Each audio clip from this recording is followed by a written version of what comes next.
Tamil matrimony ஆடி offer. இப்ப membership எடுங்க, ஆடில ஃப்ரீயா யூஸ் பண்ணுங்க. திருச்செந்தூர் அப்படிங்கிறது குருஸ்தலம். 12 கரங்கள் 6 முகங்களுடன் ஆஜானுபாகுவாக காட்சி கொடுத்த இடத்துல இப்ப நம்ம நின்று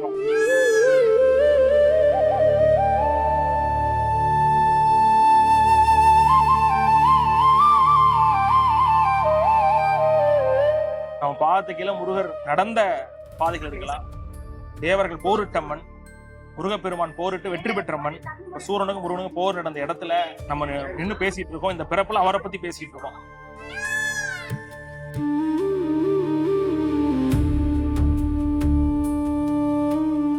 இங்க வந்தா குரு சம்பந்தப்பட்ட ஏதாவது பிரச்சனை இருந்தாலும், ஜாதகம் அல்லது ஏதோ ஒரு வகையில பிரச்சனை இருந்தாலும், ஒரு குருதோஷமா இருந்தாலும் ஏதோ ஒண்ணு இங்க வந்தா நல்லது நடக்கும். இல்ல எதுவுமே இல்லாம வந்தாலும் நல்லது நடக்கும். ஏன்னா திருச்செந்தூரே வந்து கால் வைக்கிறதே பெரிய பாக்கியம். மனித பக்தமக்கு எளியோனே மதித்த முத்தமிழ் பெரியோனே தெனித்த புத்திரரில் சிறியோனே திருத்தணிப்பதியில் பெருமாளே.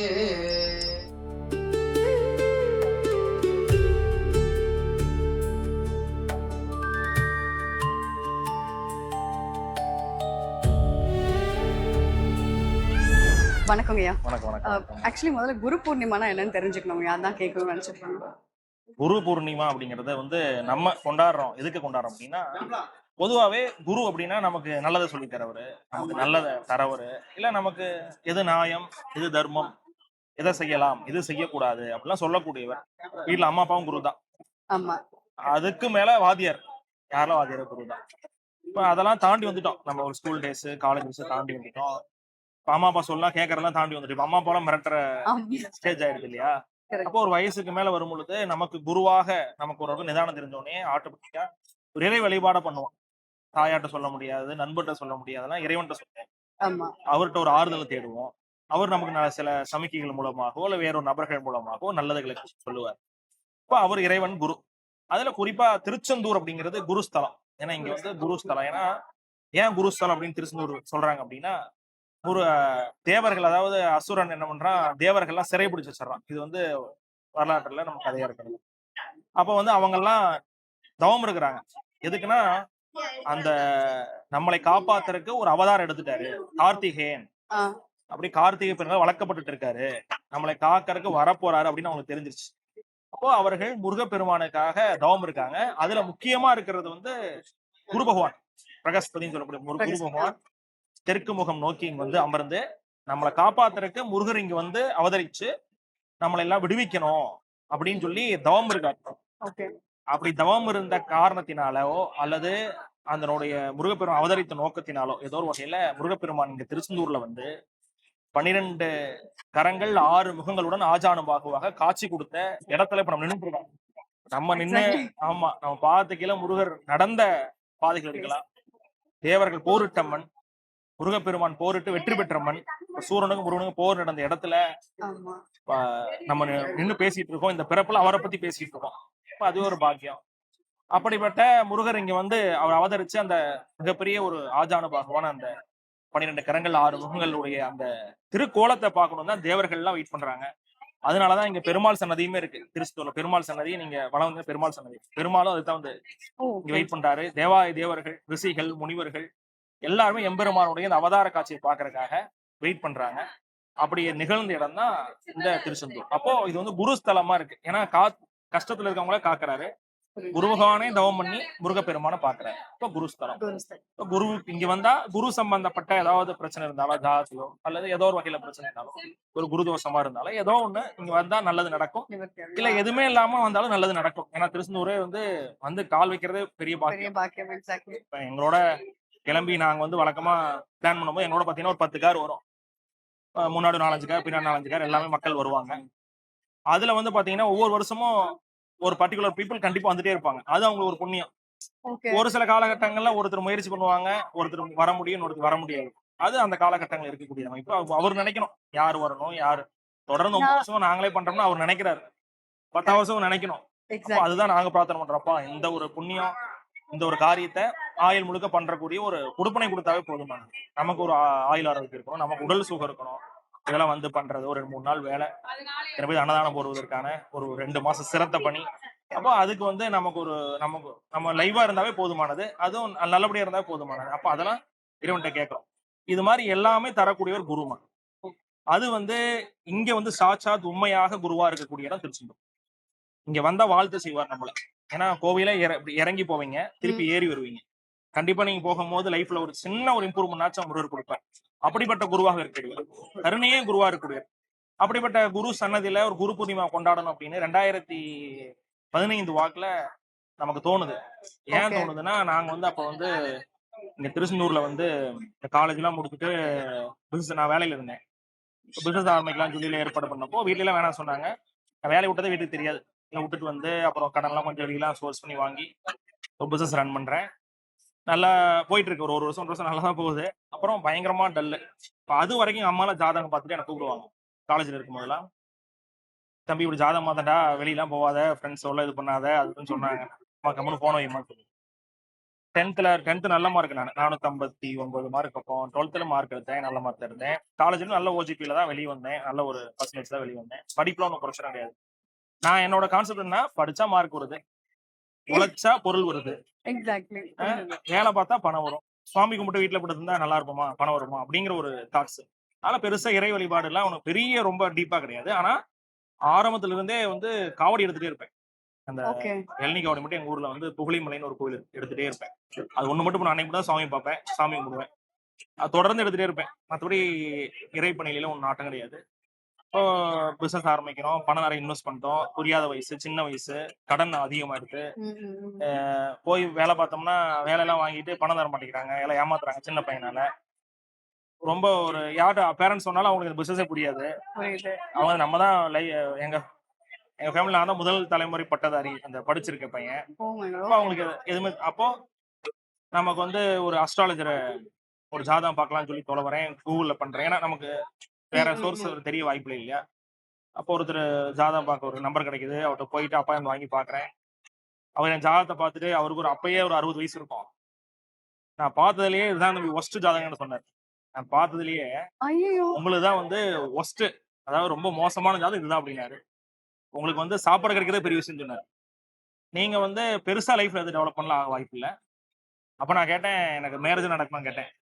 அதுவுமே கொஞ்சம் லேட்டா தான் நடக்கும், ரொம்ப லேட்டா தான் நடக்கும். பட் லைஃப் சுமாரா இருக்கலாம் சொன்னாரு. பட் அவர் சொன்னதை வந்து அந்த டைம்ல அக்செப்ட் பண்ணிக்கணும், நம்ம ஏத்துக்கிட்டோம். ஏன்னா காரணம் நமக்கே ரொம்ப கஷ்டம். நம்மளே பிசினஸ் டவுன் ஆகி சாப்பாட்டுக்கு வழி இல்லாம ஒரு வெறும் தயிர் பாக்கெட்டு சாப்பிட்டு இருக்கிற டைம்ல எதுவுமே இல்லாத ஒரு அடிப்படையோட எங்க வீட்டுல இருக்காது. இப்போ மழை பெஞ்சா போய் எல்லாரும் ஹாப்பியா ஃபீல் பண்ற டைம்ல மழை பெஞ்சா நாங்களா எங்க உழவும் போய் பாத்திரம் வைக்கிற சூழல்ல வீட்டுல இருந்துட்டு கடனும் இருக்கும் போது அது எதுவும் வித்து கட்டி இடம் வித்து கட்டி கடன் அடைக்கானா எந்த ஒரு அடிப்படை சோர்ஸும் இல்லாத போது அப்புறம் நமக்கு இயற்கையாவே எல்லாமே கஷ்டம் தானே. அடிப்படை தேவையே கஷ்டம், சாப்பாடு கஷ்டமாயிடுச்சு. இப்போ என்னடா பிசினஸ் இப்படி ஒரு நிலைமைக்கு போயிடுச்சுன்ட்டு அப்பதான் அந்த அஸ்ட்ராலஜர் பார்க்கும்போது இப்படி சொன்னாரு. சரி ஓகே, நான் கரெக்டாக சொல்றாரு. ஏன்னா நம்ம ஜீரோல இருக்கோம், சாப்பாடு வழி இல்லாம கரெக்டா சொல்றாரு, கரெக்டா ப்ரிடிக்ட் பண்ணியிருக்காரு. இப்ப நான் கடைசியா அவர்கிட்ட கேட்டேன், சரி லைஃப் ஸ்பேன்லாம் நல்லா இருக்கா, ஏன்னா வேற அப்ப ஒண்ணு எதுவுமே இருக்காதுன்னா அது கேக்குறேன். அவர் அதெல்லாம் ஒன்று பிரச்சனை, நல்லா தீர்க்காயில் உண்டு அப்படின்னு அது மட்டும் தான் ஒரு பாசிட்டிவா சொன்னாரு. பட் பரவாயில்ல, அவரோட ப்ரெடிக்ஷன்ல சொன்னாரு, அவர் இன்னும் தவறு சொல்றீங்க. அப்புறம் வந்து பயங்கர மன கஷ்டம், மன வெறுப்பு. இப்போ மறுபடியும் இன்னொரு பக்கம் ஜாதகம் பாக்குறேன், மறுபடியும் இன்னொரு பக்கம் ஜாதகம் பாக்குறேன், ஜாதகம் நிறைய பார்த்துட்டே இருக்கேன். பணம் போனாதான் மிச்சம், பெருசா இது இல்லை. அப்ப வந்து ஒருத்தரை மீட் பண்ணேன், ஒரு பிரசனம் பார்க்கக்கூடியவர், வயதானவர் தான். அந்த டைம்ல எனக்கு கிடைச்சார் டக்குன்னு. இப்ப பாத்துட்டு அவர் என்ன சொன்னார், திருச்செந்தூர் போங்க, லைஃப்ல சேஞ்ச் சொன்னார். எவ்வளவு சொன்னார், ஒரு சின்ன சிட்டிங் தான். அவரை பாக்குற அப்பயே நான் நிறைய தொகை கொடுக்குற மாதிரிலாம் இருந்தது, கஷ்டப்பட்டு தான் கொடுத்தேன். போய் திருச்செந்தூர் பாருங்க அப்படின்னா பிரசனம் பார்த்துட்டு சொன்னார், உங்க லைஃப் சேஞ்ச் ஆகுங்க. ஜாதகம் தூக்கி போட்டுட்டு திருச்செந்தூர் போற கூட பணம் இல்லை என்கிட்ட. நான் பீரோலாம் தொலைவரேன், 1000 ரூபா இருந்தது. 1000 ரூபா இருந்தது எடுத்துட்டு திருச்செந்தூர் வரலான்னு வரேன். வந்துட்டு 290 ரூபா bus ticket, 290. Up and down அதுவே ஆயிரும். இல்ல சிங்கிள். இல்ல அப் அண்ட் டவுன் அதுவே ஒரு 600 ரூபா கிட்ட ஆயிரும். ஆமா 400 தான் இருக்கு. 400 ரூபா பேலன்ஸ் இருக்கா? ஆமா. இப்போ திருச்செந்தூர் வந்தாச்சு. இங்க வந்து பஸ் ஸ்டாண்ட்ல இறங்கி நடந்து வரேன். அப்படியே நடந்து கடலுக்கு வந்துட்டேன். கடல்ல குளிக்கிறேன், நாளைக்கு நல்லா குளிக்கிறேன். அப்புறம் பேக் வச்சிருந்தேன், அதை போய் ஒரு 10 ரூபா லாக்கர் 10 ரூபா கொடுத்து லாக்கர்ல போடுறேன், அதுக்கு 10 ரூபா போயிடுச்சு. அப்புறம் வரேன், ஒரு அம்மா செவர்லி வாங்குப்பாங்குது. எனக்கு மனசுல 6 அடி 6 முழம் செவர்லி வாங்கணும்னு தோணுச்சு. ஓகே. ஒரு முழம் 50 ரூபா, 6 5 30 300 ஆச்சு. ஆடி நமக்கு 500 ரூபா போச்சு. ஆமா. இப்ப வந்து பாத்தீங்கன்னா 300 ரூபாவும் செவர்லிக்கு போச்சு. வாங்கிட்டு பொது ட்ரெஸ்ல போய் அப்படியே சாமி பாக்குறேன். பயங்கர கிரௌடு, கடுமையான கிரௌடு. அப்படியே இந்த மாலையை வாங்கி அந்த கீழே மயில்ல போட்டாங்க. ஏன்னா கிரௌடு அவங்க உள்ள போய் போற நேரம்ல அவங்களுக்கும். எனக்கு பயங்கர வருத்தம். ஏன்னா அந்த 300 ரூபா அப்படிங்கிறது நமக்கு அவ்வளவு பெரிய பெரிய விஷயம். விஷயம், பணம் இல்லையா? அப்படி வேஸ்டா போச்சேன்னு பயங்கர எனக்கு வருத்தம். சரி ஓகே பரவாயில்ல அப்படின்னு சொல்லிட்டு முருகனை பிரார்த்தனை பண்ணிட்டு வெளியே வந்துட்டேன். இந்த திருச்செந்தூர் வந்து பார்த்தா ரெடியா இருந்தாங்க. இங்க வந்து அதோட கஷ்டமா இருக்கு. நம்ம கஷ்டப்பட்ட பணம் பூ வாங்கி கொடுத்தா அது கூட சாமி போகல அப்படின்னு பயங்கர வருத்தம். அப்புறம் அப்படியே வரேன், இங்க ஒரு ஹோட்டல் ஒன்று இருக்கு. அந்த ஹோட்டல்ல வந்து சாப்பிடலான்னு வரேன். 11 மணி. காலையில டிஃபன்லாம் முடிச்சு அந்த சேர்லாம் தூக்கி டேபிள் மேல கமுத்து வச்சிருக்காங்க. நான் போடும்போது எனக்கு தான் சேர் தூக்கி போட்டு இலைய போடுறாங்க, பெரிய இலையா. எங்கிட்ட இருக்கிறதே 200 ரூபா. இவங்க அந்த இலை சைஸும் அந்த சாப்பாடு பரிமாறுறதும் அந்த நம்மளே சாப்பாடு அந்த சிரமத்துக்கு வந்தனால அது பெரிய மீலா தெரிஞ்சது அந்த டைம். எப்படி இருந்தாலும் 200 ரூபா போட போறாங்க ஃபீஸ். எனக்கு திரும்பி ரிட்டர்ன் போறதுக்கு வந்து 290 இருந்தாலும் கூட நமக்கு ரிட்டர்ன் போற கொஞ்சம் பணம் பத்தாது. ஏதாவது அதே பஸ்ல போகணும், அதாவது அந்த சின்ன பஸ், அந்த கொஞ்சம் பெருசு போனோம்னா மது வரைக்கும் எல்லாம் நடந்துதான் போகணும். பாக்கெட்ட பாக்குறேன், இங்க இலைய போட்டாலும் வச்சுட்டான். சரின்னு சொல்லிட்டு சாப்பிட்டுருவோம், மீதி பாத்துக்க அப்படின்னு நல்லா திருப்தியா சாப்பிட்டுட்டு எந்திரிச்சு பில்லு கேட்கறேன். பயத்திலே தான் 75 ரூபா கொடுத்தாங்க. அப்ப வந்த ஒரு ஹாப்பி லைஃப்ல இன்ன வரைக்கும் அந்த ஹாப்பி. ஆமா, அவ்வளவு சந்தோஷம். அப்புறம் திருச்செந்தூர் போயிட்டேன். போனோடனே என்ன ஆச்சு, அங்கங்க நான் கொட்டேஷன் கொடுத்து வச்சிருந்த பெண்டிங் ஆர்டர்லாம் வந்துச்சு கடன்னு. அப்ப சாப்பாடு அப்போ அடுத்த வாரம் ஒரு 10 நாள்ல அப்போ ஆர்டர்லாம் கையில ஒரு 1 லட்ச ரூபா பணம் இருக்கு. ஆர்டர்லாம் வாங்கி அந்த பணத்தை கொஞ்சம் எடுத்துட்டு ஜம்முன்னு திருச்செந்தூருக்கு வரேன். அதே மாதிரி வரேன். அப்போ வந்துட்டு அதே மாதிரி கோயிலுக்கு எல்லாத்தையும் பண்றேன். கோயிலுக்கு போறேன். அந்த அம்மா செவர்லி ஒரு அம்மா வைக்குது, திருப்பி செவர்லி வாங்குறாங்க. வேண்டாம் அப்படின்னு சொல்றேன். கண்டிப்பா வாங்கிட்டு போப்பா, இல்ல போனே வாங்கிட்டு கீழே போட்டாங்க, அதாவது சாமி பொருள்ல நான் வாங்க மாட்டேன். சரி கொஞ்ச நாள் வாங்கி 2 முறை வாங்குறேன். ஆனா பணம் இருந்தது என்கிட்ட. பாக்குறேன், சாமியை பாக்குறேன், நேரா உள்ள போறேன். அப்படியே கும்பல் கொஞ்சம் நெருக்குது. கொஞ்சம் பேரை பிரிச்சு ஒரு லைன்ல விடுறாங்க, மணியடி தரிசனம் ஒரு லைன். அப்படியே இங்கிட்டு வரேன். இங்கிட்டு வந்து சுவாமி பார்த்துட்டு இருக்க பாக்குறேன். வர கையில 2 முறை பூ வச்சிருக்கேன். சுவாமிக்கு லெப்ட் ரைட்ல திருச்செந்தூர்ல சிலை இருக்கும், அதுவும் முருகர் தான். பரவாயில்ல, வள்ளி தீவான நினைப்பாங்க, அது வள்ளி தீவான கிடையாது. லெப்ட்ல வந்து பாத்தீங்கன்னா முருகரே, தங்கத்துல ஒரு முருகர், வெள்ளியில ஒரு முருகர் இருப்பாரு. அந்த தங்கத்தால முருகரை தலையில வச்சு தூக்கிட்டு கோயில் சுத்துவாங்க தினமும். அது ஒரு நடைமுறை இருக்கு. அப்ப வந்து அந்த உள்ள பூஜை பண்றவர் போத்திமார்னு சொல்லுவாங்க. அந்த உருமா கட்டி தலையில அந்த சிலையை வச்சுட்டு கரெக்டா அந்த நிலகால் படிக்கிட்டு வந்துட்டாரு. மேல சிலையை தொடுறாரு, அதுல பூ இல்ல. 2 முளை செவர்லி அப்படி கையில வச்சுட்டு எட்டி பார்த்துட்டு இருக்கேன், சுவாமி அப்பா அப்படின்ட்டு. டக்குனு 2 முளை தூக்கி அந்த சுவாமி போட்டாங்க. போன டைம் வந்தோம், கீழே போட்டாங்க. இந்த டைம் வருத்தப்பட்டாங்க. இந்த டைம் அவங்களா எடுத்து மேல போட்டாங்க. அப்போ எனக்கு அப்போ எனக்கு என்ன தோணுச்சுன்னா, அந்த டைம் நம்ம மாலை மட்டும் தான் கோயில் சுத்துது, நம்ம பூ மட்டும் தான், 2 முளை பூ. அப்ப சுவாமிக்கு ஏதோ கேக்குது, நம்ம சொல்றது கேக்குது. நான் போன டைம் சத்தம் போட்டேன், ஏன்னா வந்து சாப்பாடுக்கு வழியில 300 ரூபாய் பூ வாங்கினேன், இப்படி வேஸ்ட் பண்ணி விட்டேன்னு சொன்னா அப்ப அவன் கேக்குது அப்படின்னு எனக்கு தெரிஞ்சுச்சு. ஏதோ சம்திங் இருக்கு, வந்துட்டு போனா பணம் வருது, அதாவது பிசினஸ்ல பணம் வருது. நம்ம போன டைம் நினைச்சு இந்த டைம் முருகன் அது செயல்ல காட்டுறான், அப்போ ஏதோ இருக்கு அப்படின்னு ஒரு அந்த டைம்ல ஒரு புரிதல் இருந்தது. அப்ப என்னோட பினான்சியல் சிச்சுவேஷன்ஸ், குடும்ப சூழல் எல்லாம் கருதி வெளிநாடு போலான்னு பிளான்ல தான் நான் வந்திருந்தேன். சுவாமி பார்த்துட்டு வெளிநாடு போயிடலாம். இப்போ வந்துட்டு சுவாமி எல்லாம் பார்த்துட்டு அப்படியே வெயிட் பண்ணிட்டு இருக்கேன். சுவாமிகிட்ட இருந்து இன்னும் பெருசா நான் பப்ளிக் எங்கேயும் பேசுனது இல்ல, எங்க பர்சனல் ஃபேமிலி தவிர்த்து இந்த சம்பவங்கள்லாம் வெளியே தெரியாது. அப்போ முருகனை இப்படி பார்த்துட்டு இருக்கேன். உள்ள இருந்து மஞ்சள் செவந்தி மாலை ஒண்ணு அப்படியே வருது வெளியே வந்து என் கழுத்துல போடுறாங்க. எனக்கு கோவில்ல ஒரு ஒரு கழுத்துல மாலைன்னு போட்டு என்ன வந்து ஒரு அங்கீகாரம் பண்ண வந்து ஒரு முதல் கோயில் திருச்செந்தூர் தான். நம்மளெல்லாம் கன்சிடர் பண்ணி அவன் மாலை கழுத்துல போடுவோம். அப்ப சின்ன வயசு மாலை கழட்டவே இல்லை நானு. ஏன்னா இப்படி கெத்தா இருக்கும்ல, ஒரு மாதிரி மாலை போட்டு நடக்கணும், முக்கியமான ஆளு தான் போடுவாங்க. அப்படியே கோயில் சுத்துறேன் 2 டைம். அப்புறம் குருபவன்ட்ட வரேன். குருபவன்ட்ட வந்து சாமி பார்க்கும்போது எனக்கு ஒரு சின்ன ஃபீல், கழுத்துல மாலை போட்டு சாமிக்கு செட் ஆகாதுன்ட்டு என் மாலை இப்படி போட்டிருக்கேன். அந்த கழட்டி அந்த கையில வச்சுட்டு அப்படியே சுவாமியை பிரார்த்தனை பண்றேன், குரு பகவானை. அப்படியே அந்த ஐயர் என்ன பண்றாரு, இந்த மாலை கண்ண மூடி டைம்ல இந்த மாலை தூக்கி குருபவன் சாத்தி விடுறாரு. அதான் உள்ள எனக்கு கழுத்துல போட்ட மாலை இப்ப என் கழுத்துல இல்ல, குருபவன் கழுத்துல இருக்கு. எனக்கு பயங்கரமான ஒரு இது ஒரு வருத்தம் ஆயிடுச்சு. ஏன் வருத்தமாச்சுன்னா நமக்கு ஃபர்ஸ்ட் போட்ட ஒரு மாலை அதுவும் வாங்கிட்டாரு. அதுவும் முடிங்கிட்டான். என்னப்பா நீ இப்பதான் சந்தோஷப்பட்டேன், அதுக்குள்ள அப்படின்னு சுத்தி வரக்குள்ள வேலை பார்த்துட்டு அப்படியே அந்த குருவானுக்கு ஆப்போசிட்ல ஒரு ஆம விளக்கு இருக்கும். அதுக்கு ஆப்போசிட்ல மூவர் அந்த நம்ம ஆறுமுக சுவாமி இதெல்லாம் சிலை இருக்கும், கல் சிலை. அதுக்கு பக்கத்துல போய் உட்காந்துட்டு குருபவனே பார்த்துட்டு இருக்கேன். கொஞ்சம் கும்பல் குறையட்டும், அந்த ஐட்ட போய் பேசி வாங்கிடலாம். அப்போ அப்படியே ஒரு 10 பேர் இருந்தது, ஒரு 4 பேர் 3 பேர் கும்பல் குறைஞ்சிருச்சு. அப்படியே போறேன். ஐயா அப்படி உள்ள மாலை எனக்கு கழுத்துல போட்டாங்க. வந்தேன், நீங்க போட்டுட்டீங்க, மாலை கொடுத்தீங்கன்னா பரவாயில்லைன்னு. அவர் வந்து கொடுக்க மாட்டேங்கிறாரு ஆக்சுவலா. அவர் என்ன சொன்னாரு, அவர் என்ன காலில் இருந்தான்னு தெரியல, சாத்தின மாலை சாத்தினதுதான் அப்படின்னு சொல்லிட்டு கொஞ்சமா விபூதி எடுத்து கையில கொடுத்தாரு. கொஞ்சம் அதுல ஒரு 2 முல்லை பூவும் ஒரு செவந்தி பூ இருந்தது. சரி நம்ம வாட்சது எவ்வளவுதான் அப்படின்ட்டு. அப்புறம் என்ன புரியல ஆக்சுவலா, எனக்கு எதுவுமே புரியல. ரொம்ப மாதிரி அவர் என்ன சொல்ல வரான்னு புரியல. அப்புறம் வெளியே வந்து சண்முக மண்டபம்னு ஒரு மண்டபம் இருக்காங்க வெளியே, அது பக்கத்துல உட்காந்து இப்பெல்லாம் அலோவ் பண்றாங்க. இப்பெல்லாம் கொஞ்சம் கடுபடியா இருக்கு. வந்து அப்படியே பழசா நினைச்சு அப்படியே தியானம் பண்ணிட்டு வெளிநாடு போலாம் தான் கேட்டேன். சுவாமிகிட்ட போய் வெளிநாடு போலாம் கேட்கறேன். நான் எப்பவுமே சுவாமிகிட்ட கேட்கும்போது தேவை, இப்போ ஒரு கார் வேணும்னா என்ன எதுக்காக வேணும் அப்படிங்கறதெல்லாம் தேவை சொல்லிதான் கேட்பேன். அந்த டைம் என்ன சொல்றேன், எனக்கு வந்து சாப்பாடு கஷ்டம், ரொம்ப சிரமமா இருக்கு சுவாமி. ஏன்னா நான் வந்து திருச்செந்தூர் வர்றதுக்கு அந்த டைம் பீரியட்ல என்னோட ஆபீஸ்ல கல்லாவை திறக்கிறேன். ஒரு 10 ரூபா ஒரு நோட்டு இருந்தது. போறேன், ஒரு தயிர் பாக்கெட் வாங்குறேன்.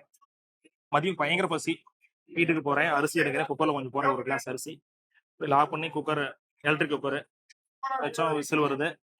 மதிய சாப்பாடு வெறும் தயிர், உப்பு, சாப்பாடு. நைட் அதே தயிர் பாக்கெட்ல கொஞ்சம், அடுத்த நாள் காலையில அந்த சாப்பாடுல தண்ணி ஊத்தி அதே தயிர் பாக்கெட்ல பகுதி, இப்படிலாம் சாப்பிட்டுட்டு இருந்த டைம். இப்போ ரொம்ப சாப்பாடு கஷ்டம். எனக்கு முதல்ல வந்து ஒரு 3 நேரம் நல்ல ஒரு சாப்பாடு அப்படிங்கிறது அடிப்படை தேவை தானே. நல்ல சாப்பாடுணும். அது இங்க இருந்தா வேலைக்கு வாதாட்டுனால பிசினஸ் பண்ண தெரியல, எனக்கு பண்ண முடியல. நான் வெளிநாடு தான் ட்ரை பண்ணி போறேன். எனக்கு வந்து வாழ்க்கையில 3 நல்ல சாப்பாடு, எனி டைம் நினைச்சா நல்ல சாப்பாடு, போட்டுக்க நல்ல துணிமணி, லைஃப்ல ஏதோ ஒரு அங்கீகாரமா படிச்சேன். அக்ரி, பிஎஸ் அக்ரி, பிஜி தோட்ட, டிப்ளமோ லேண்ட்ஸ்கேப்லாம் பண்ணேன். ஏதோ அதுக்கு ஏதோ ஒரு ரெவன்யூ கொடுத்தீங்கன்னா பொழைச்சிக்குவேன் அப்படின்னு சொல்லி தான் முருன்ட்ட கேட்க போனேன். இதான் கேட்டுட்டு வெளியே வந்து உட்காடுறேன். அப்ப இந்த இதான் நடந்துருது, இந்த பாலசம் போல அதான் நடக்கு. வெளியே வந்து உட்காடுறேன். அது டிவிலயோ மற்ற பகுதியிலோ கேட்கும் பொழுது ஒரு மாதிரி இந்த உருட்டுலாம் தோணலாம். பட் ஆனா அந்த டைம் மனசுல சாணக்கியமா ஒரு காதுல கேட்ட ஒரு விஷயம், நீ எங்கேயும் போகாத, நேரா வீட்டுக்கு போ, நான் இருக்கேன் அப்படின்னு சாலிடா இருந்தது. அன்னைக்கு வீட்டுக்கு வந்துட்டு ஆடி மாசம், அது ஆடி 3ஆம் வெள்ளிக்கிழமை நான் ஜாதகம் பாக்குறேன், ஃபர்ஸ்ட் அப்பாயின்மெண்ட். அப்ப ஆரம்பிச்சு அப்படியே கொஞ்சமா அப்படியே வளர்ந்து இப்போ வந்து எனக்கு கொஞ்சம் பணம் கையில வந்தோடனே என்ன பண்ணிட்டேன், ஒரு அன்னதானம் போடணும் முடிவு பண்றேன். அப்போ ஒரு 100 பேத்துல ஸ்டார்ட் பண்றேன். அப்புறம் மாசம் போடுறேன். அப்புறம் மாசம் போட முடியல, ஏன்னா வந்து போட முடியல. இப்ப பிரசன்னம் பாக்குறேன் சுவாமிக்கு, என்ன பண்ணலாம். இப்ப பௌர்ணமிக்கு போட்டுன்னு அவர் சொல்றாரு. அப்படி ஆரம்பிச்சதுதான் அந்த குரு பௌர்ணமி. இப்போ 9ஆவது வருஷம். நம்ம சாப்பாட்டுக்கு வழி கிடையாது. பழைய சோறு சாப்பிட்டோம், 10 ரூபா தயிர் பாக்கெட் வாங்கி 1.5 நாள் சாப்பிட்டோம். சாமிகிட்ட போய் எனக்கு 3 நேரம் சோறு கொடுன்னு கேட்டோம். அப்போ அவன் நமக்கு சோத்துக்கு மேல பணம் கொடுக்குறான். அந்த பணத்தை நம்ம 4 பேர் சோறு கொடுப்போம்னு ஆரம்பிச்ச இந்த குரு பூர்ணிமா அப்படியே வளர்ந்து 100 பேர்ல இருந்து 200 பேர்ல இருந்து 1000 பேர் ஆகி 2000, 3000, 5000, 10,000, இன்னைக்கு 10,000 பேருக்கான சாப்பாடு நடக்கு. அது ஏன் சொல்ல வரேன்னா, அந்த ஒரு சோறுங்கிறது எவ்வளவு முக்கியம் அப்படின்னா, அது வந்து அந்த கண்டிப்பா தெரியும். 4 வருஷம் குரு பூர்ணிமாக்கு முன்னாடி அன்னதானம் முடிச்சுட்டு இப்ப இன்னைக்கு அன்னதானம் நடந்துட்டு இருக்கு. இப்ப லைவா முடிச்சுட்டு கணக்கு எழுதுவோம். கடைசியா கணக்கு எழுதிட்டு அந்த கணக்கு பேப்பரை கொண்டு போய், நாங்க பப்ளிக்ல யாரும் கணக்கெல்லாம் காட்டுறது, பேப்பரை கொண்டு போய் உள்ள போட்டு நேரம் முருகன் கொடுத்து வந்துடும். அதான் அந்த 5.5 வாக்குல போறது. சுவாமிட்டு கொடுத்து வந்துடும், இந்த பாத்துக்கோ. ஏன்னா அவர் கொடுக்கறது அவருக்கு கணக்கு. அப்ப போய் சுவாமி பார்க்கப்ப அவர் சொன்னதுதான், இப்படி ஒரு செலவு நமக்கு வரும், இது உனக்கு வரும், நீ அத எடுத்து பண்ணு அப்படின்னு சொல்லும் போது அதே மாதிரி வந்தது. அதே மாதிரி செலவு வந்தது. இவர் வந்து பாத்தீங்கன்னா ரொம்ப வித்தியாசமான இதுல, இது ஆக்சுவலா சண்முகராமே 12 ஆயுதங்கள் பாருங்க. இது கத்தி, இங்க நேரா இதுக்கு வந்து கேடயம் இருக்கும், இந்த கேடயம். இது வந்து பாத்தீங்கன்னா கஜம், இது வந்து சூலம். இது மாதிரி 12மே ஆயுதம். இங்க வந்து பாத்தீங்கன்னா தாமரை, இது ஆக்சுவலா இது தாமரை. இது வந்து பாத்தீங்கன்னா இந்த கையில கடைசி தான் இங்க இருக்கு பாருங்க, இது வந்து ருத்ராட்ச மாலை.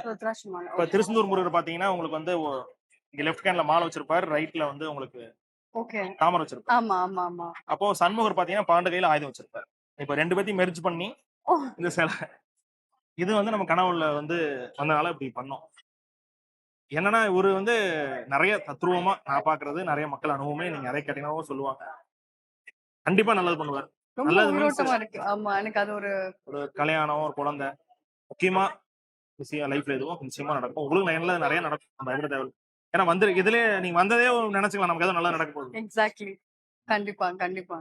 இப்படி ஒரு ஒரு பேசிக் உணவுல இருந்து வந்தனாலதான் இப்ப இத்தனை மக்கள் சாப்பாடு போடுற நோக்கமே தான். குரு பௌர்ணமி அன்னைக்கு உணவிடுதல் ரொம்ப மிகப்பெரும் புண்ணியம் தரும். ஏன்னா அன்னைக்கு குருனாவே உணவு. ஓகே. வயிறுத்துல 4 பேருக்கு சோறு போட்டு நீங்க 10,000 பேர் சாப்பிடுறாங்க. அது 10 பேரு வாழ்த்துனாவே போதும். அது வாழ்த்துறாங்க வாழ்த்துல கூட நம்ம நம்ம கடமை செஞ்சிருக்கோம். ஏன்னா நம்ம சாப்பாட்டுக்கு தான் கேட்டோம். எஸ்டா இருக்கேன் ஆமா. கொடுப்போம். ஆமா. நம்மோட சேர்ந்து நிறைய கொடுக்குறாங்க. நாமளும் தனிச்சு கிடையாது. நிறைய நபர்கள் சேர்ந்து நிறைய மக்கள் கொடுக்கறது தான். அன்னைக்கு நம்ம அன்னதானம் போட்டுறோம். ஒரு திருசதியும் பண்ணியிருக்கோம். ஆமா. அன்னைக்கு முருகர் அன்பர்களுக்கு அடியார்களுக்கு ஒரு கவனிப்பு பண்றோம். நிச்சயமா அது ஒரு சேஞ்சஸ், ஒரு மாற்றம். அடுத்த வருஷம் இன்னும் கொஞ்சம் பெட்டரா வச்சிருப்பாரு. அட்லீஸ்ட் ஒரு உடல் ஆரோக்கியத்தோட வச்சிருப்பாரு. அடுத்த வருஷம் நம்ம வந்து பேசுறது இதே மாதிரி பேசுறதுக்கு ஒரு வாய்ப்பையும், இன்னைக்கு ஒரு 16,000 பேர் போட்டிருக்கோம். 2,000 பேர் சேர்த்து போற அளவுக்கு ஒரு சின்ன ஒரு பொருளாதார மாற்றம் இருக்கு கொடுத்தாவே நிஜமா. உங்களுக்கு நிறைய பிளஸ் பண்ணுவார். Thank you so much.